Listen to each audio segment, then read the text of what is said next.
Okay, so let me go back to the notes for the chapter and cover that for the remaining time. And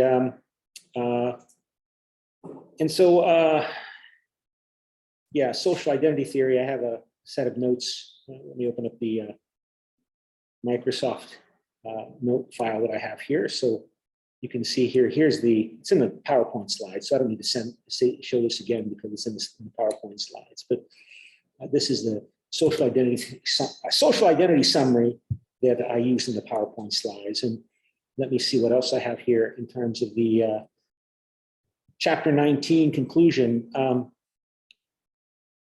just to make sure that we're covering that material. So make sure that those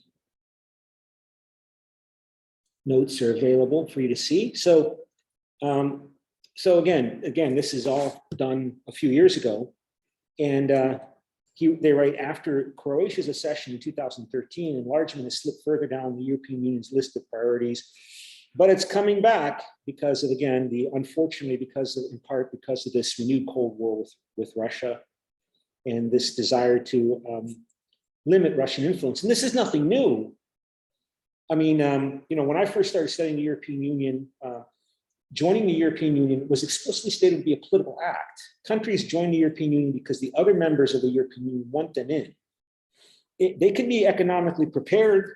They can carry out the necessary political and economic policy reforms that the European Commission oversees in the accession process, because the European Commission is supposed to oversee the candidate country that's trying to join the European Union, but still ultimately it depends upon the member states to agree to let the country in. And they have their own interests and needs and concerns that reflect their vested interests, their government perspectives, their histories. So, I mean, it was just very openly stated in 2007. Right? It was not too long ago. It's long ago for you because you're much younger than I am. But Bulgarian economic reforms were not viewed as adequate by the European Commission to prepare Bulgaria to handle the obligations under the Copenhagen criteria to join the European Union, which included, you know, having rule of law. That means a stable, effective court system, companies that were able to compete in the European Union environment with other European companies, because, you know, you have a single market. But it was reported in the Financial Times. I'm sure I could find it, right, where they said that, well, we need to bring Bulgaria in now because we need to make sure that, because Russia's becoming too influential.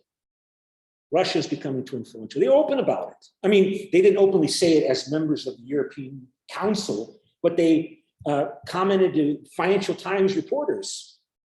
And Russian influence is seen as a source of corruption, that Russia influence is seen as a threat to, including Russian influence through economic resources, economic incentives, that it's somehow a threat to the European, Euro-Atlantic community, the North Atlantic community, which includes NATO countries, including Canada, the United States, and almost all of the European Union members.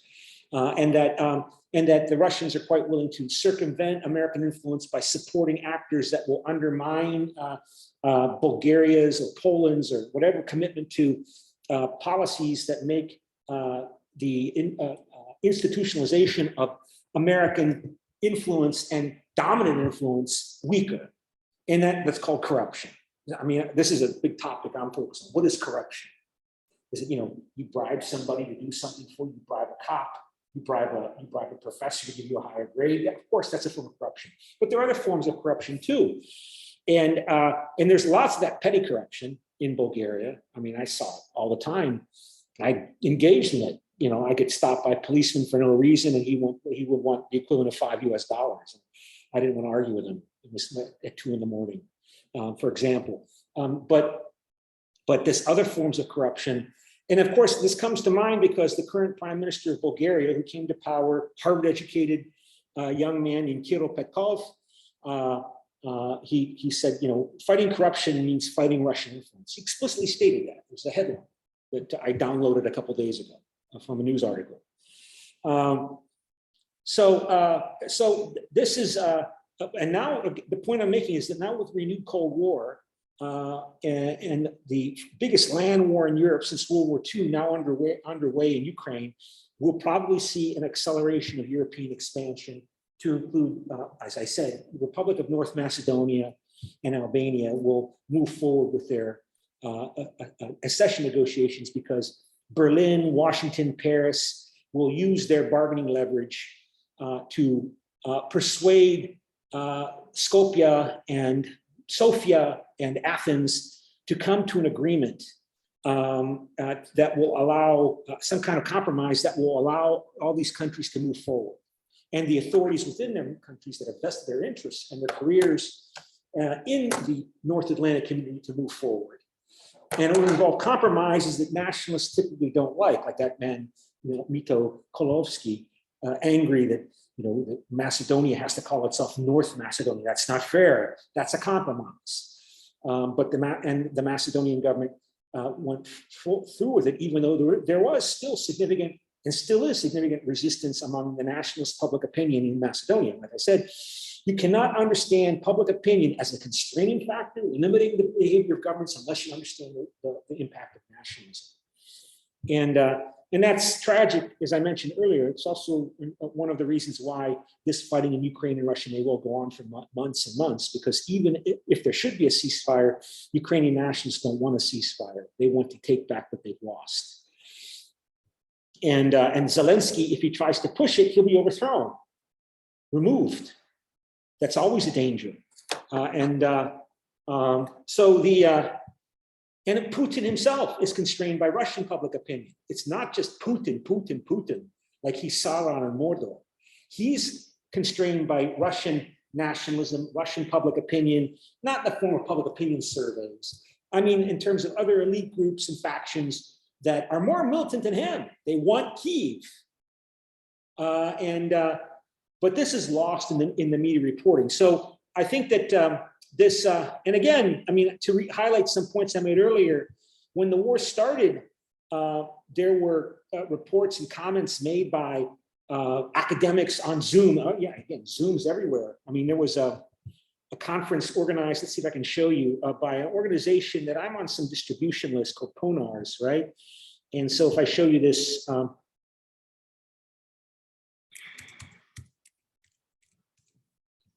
this organization, PONARS, let me show you, make sure you can see this. They organized a Ukraine-a-thon in which there was like 24-hour nonstop academic panels by professors all over the world participating in 15 or 20-minute panels, 24 hours, all on Zoom, and it was great. A lot of those people I know because they're always at the same conferences I go to. And as I told you, there was one guy, I don't remember who said we should thank Ukraine because of Ukraine, we've all been reminded about we're all European, about our values for democracy, and highlighting the fact that now we have a common enemy again. Yay! So we can pursue our integration. We can continue to promote the development of the European and North Atlantic communities. Like this is a benefit from the war. And I thought that was problematic at best, considering the price and costs of if that's the best way we can work for peace in Europe, it could lead to the end of Europe if it produces an escalation to World War III between nuclear-powered Russia and the United States and its European allies. But one side consequence is likely to be this acceleration of European integration, including not only the deepening, but also the broadening. And of course, the main candidates are North Macedonia, Montenegro. Montenegro is a small, prosperous little country next to Croatia. They're ready to join, probably be allowed to join. And that will be, and of course, before the Russian invasion of Ukraine, the talk was China. China was investing lots of money in these countries. In China, Chinese firms have the control rights over Tirana Airport in the capital of Albania. But the Chinese challenge has faded since in the crisis with the Ukraine war. So this challenge of disintegration, it's probably going to fade. It's fading now. Even it's fading in people's own perceptions of what they consider acceptable or not. So yeah, there was all this criticism of Poland and Polish politics and Polish policies not implementing their European Union obligations in terms of protecting the independence of the judicial system in Poland and respecting the rights of non-traditional, of gender minorities. And that was a topic of concern, of salience, of growing salience and criticism. And there was even talk about maybe would Poland someday maybe try to leave the European Union and join with some kind of new form of alliance with Britain and the United States and be, there was talk of that. And then that, of course, disappeared when Russia invaded Ukraine. And so now Poland has become supposedly really pro-European. But have they really? Or does it matter that we, the United States, talking about the United States, for example, and its West European allies in Berlin and Paris, they see a problem with Russia, a big major threat from Russia. And so anybody who's hostile to Russia, like the Poles are, because of Polish grievances with Russia and the Soviet Union, that all of the problems of what Poland has been committing, all of the violations, they're now no longer so important. So it's not just that Poland has changed, it's that we have changed in our perceptions because of the worldview that we have in our minds has changed with the Russian invasion of Ukraine.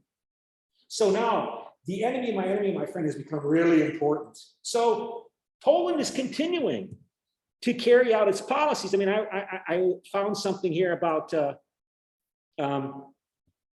in the news about how, did I show you this already? This that Poland has come to an agreement with the European Union to get access to that 36 billion euros as part of the pandemic recovery funds that were being held up because Poland was, again, threatening the ability of Polish courts to rule independently outside of political influence and other policies. And it says here, in a major concession, this is June 1, right? In a major concession to the Polish government, the European Union's executive arm, that's the European Commission, on Wednesday opened the door for the disbursement of billions of dollars in aid to Poland that had been blocked during the standoff over judicial independence in the country. And so Ursula von der Leyen, president of the European Commission, said the executive body had endorsed a Polish plan to address concerns of the country's judiciary that will in turn unlock funds from the EU coronavirus recovery fund that had been frozen by the dispute. And as I'm looking here for Russia and Ukraine, okay, there is a reference to in this picture description about Ukraine. Of course, with Poland bringing in millions of refugees, that's of course an incentive. It says here some 36 billion euros or about $38 billion from the coronavirus fund that had been earmarked for Poland have been frozen for more than a year over the dispute. The EU has long accused Poland's ruling law and justice party of chipping away at pillars of democracy. Last year, Polish authorities escalated the fight by refusing to abide by rulings of the European Union's top court, the European Court of Justice. You read about that, the Court of Justice of the European Union. And by declaring the supremacy of the Polish constitution over EU law, effectively questioning the glue that binds the bloc together. And then it goes on here, some commentator, like me, this is a purely political decision to send a message of European unity. Camino Montero Martinez, a senior research fellow at the Center for European Reform in Brussels, said a deal announced Wednesday by the European Commission. Nothing has changed except for the fact that there is war going on. She added, rule of law is a major victim in this conflict. And of course, the European Commission has to justify itself. So I think this is a Bulgarian. Vera Jourova, the bloc's top official for values and transparency, said the purpose of the recovery fund is to mitigate consequences of a crisis triggered by the COVID pandemic. It was never meant to solve all the problems related to the rule of law in Poland. She's defending herself. And so this is the summary. Von der Leyen, and the Commission's president, last year set out the 3 conditions for Poland to bring its judiciary in compliance with EU standards: dismantling a disciplinary body in the country's top court that critics said had undermined its independence, reinstating unlawfully dismissed judges, and reforming a system set up by the ruling party to intimidate judges not to its liking. And it goes on to say here that this is all a smokescreen, right? That this person, whoever she is, Anna Wojcik, research affiliate in the Democracy Institute of the Central European Union, the situation of judges remains very difficult. Disciplinary repressions continue, even intensify. So because of this bigger problem we change as much as Poland changes. Like, oh, Poland, yes, Poland is a good Europeans. They got some problems. We all got problems, right? And so this is common in international relations. And so typically because of great power competition, like we got a bigger problem with Russia or Beijing. So the bad things that Park Chung-hee is doing in South Korea, well, he's a stern modernizer. Stern modernizers have to do bad things, put people in prison, being vigilant for those communists in South Korea that are working for North Korea. Yeah, mistakes are made, but we got a bigger problem, Moscow. And that's happening now again. And so you see this regular pattern. And so what's going on in Poland? You say, why is Poland doing this? I wrote my dissertation that I finished over 30 years ago on Poland. Over 30 years ago, communism was ending in Poland. And my professor, this person, Karim, I mentioned, he said in class that he thought that there was a really high potential. He predicted that there was an authoritarian populist potential in Poland that was very high. A fascist government would come to power. Well, that's the European variant of authoritarian populism. And this focus on the need of a scapegoat. You see, Polish, and everybody's known this, not just back in the 1980s, that Polish people feel like they've been screwed over by Moscow and other countries that didn't help them. And what's worse is those Polish people that collaborated with the Russians, who collaborated with the communists after 1945, who committed those crimes, who collaborated with the regime that killed our Polish officers in the Katyn Forest massacre that I briefly showed you in a clip on class. And of course, because they were collaborators and traitors, informers who informed on their own family and friends to the Polish communist secret police that they made anti-communist comments. And they joined the Communist Party, or the Polish United Workers' Party, as it was called, and it proved their loyalty. They got all the benefits. They got the award of being certified as being politically reliable. So they were able to get the best education opportunities. They were allowed to travel abroad, polish their English, and get all those skills, international skills and experience. And then communism ends, and who become the best business people, the best business class in the post-communist Poland? The former communist rulers, because they had all the opportunities to become cosmopolitan, to polish their English, to make friends and get involved in networks of relationships and business in Europe. And it's not fair. And we need some payback. We need the judicial system to stop protecting those people when we want, for example, to check, oh, you're a college professor at the University of Warsaw. You were a college professor of economics. What do you teach these children today, these students today, after the fall of communism? How did you get to be a professor? Are you really qualified to be a professor? Or are you a professor because you collaborated with the Communist Party? And we should check what you did. What was your background? We will investigate. We will look at the secret police files and find out what you did and who you informed on and what was your code name. And this is a barrel of what we call a barrel of worms. So we don't want to open if you're concerned about a fascist potential in Poland. And so that's what this dispute is all about. This independence of the judiciary, because the judicial system is blocking this. And of course, the Polish Law and Justice Party claims, yeah, because the judges were put in power by the communists. You say, well, that was 30 years ago. But they say, what do they say? Yeah, but those communist judges, they recruited the new judges who are now in power. So they're the kind of people that are like them, traitors, slime, scum. They found new scum to replace them. Red spiders make new red spiders, even though there might be only one judge left from the communist era on the Polish Constitutional Court. And that's what the European Union is terrified. And so, I'm saying, and it makes sense. You can make a security argument, right? Now we've got this new conflict with Russia. All these Polish army officers who joined the Polish army during the communist period. Moscow's got all of this blackmail material on them. They've got copies of all the secret police files in Poland, back in Moscow too. We've got to check everybody's background. What did you do under communism? And it's a national security issue. So they've got a justification for this. And it appeals to a lot of people, you know. There's 1/3 of the Polish population that loves organization and mobilization and all the benefits. And then there's at least half the population that has been really disillusioned, that the world has not become tremendously better for them since the European Union collapsed, since Poland joined the European Union. They're still working very hard, not saving any money. I mean, that's about at least 1/3 of the population. And that's the core of the Law and Justice Party, I think. But I think that's where I have to stop now, because I think there's another class coming in here. So any questions? If not, that's it, okay? Bye.